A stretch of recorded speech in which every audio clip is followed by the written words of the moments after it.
Each day in America, 129 people take their own lives. Of these, a staggering 70% are middle-aged men.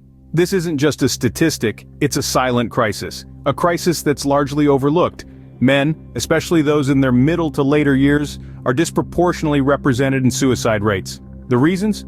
They're complex and multifaceted. Societal pressures, economic hardships, and a lack of emotional support all play a part. Men are often taught to suppress their emotions, to be strong, which can lead to feelings of isolation and despair. Moreover, resources for mental health, particularly for men, are insufficient. The stigma around mental health still persists, making it even harder for men to seek the help they need. They're less likely than women to reach out, to admit they're struggling, and this needs to change. Men are suffering in silence, and it's time we break that silence. Poverty, unemployment, and lack of access to mental health care are some of the root causes of this crisis.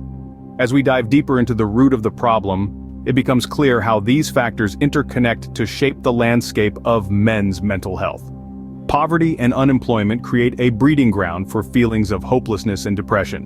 When a man can't provide for himself or his family, it chips away at his sense of self-worth.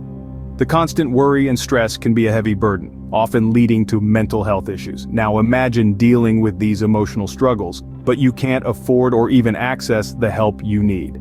This is a reality for countless men, particularly those in lower income brackets. Mental health care, which should be a right, becomes a privilege only a select few can afford. The lack of affordable, accessible mental health care is not just a health issue, but a human rights issue. But there's hope. Each one of us can play a part in addressing this crisis. It's time to step into the role of an advocate, a beacon of understanding and compassion in a world still struggling to comprehend the depths of men's mental health. Recognizing the signs of mental health issues in men is crucial. Isolation, aggression, reckless behavior, or changes in sleep and appetite could be red flags. Knowledge is power, and armed with this understanding, we can start to make a difference. But awareness is only the first step. We must also act. Education is the key for ourselves and for those around us. We need to talk about men's mental health, shatter the stereotypes, and challenge the conventions that have silenced so many. We must rally for more accessible mental health resources because mental health care is a right, not a privilege. Spread the word, break the stigma, and let's ensure no man suffers in silence.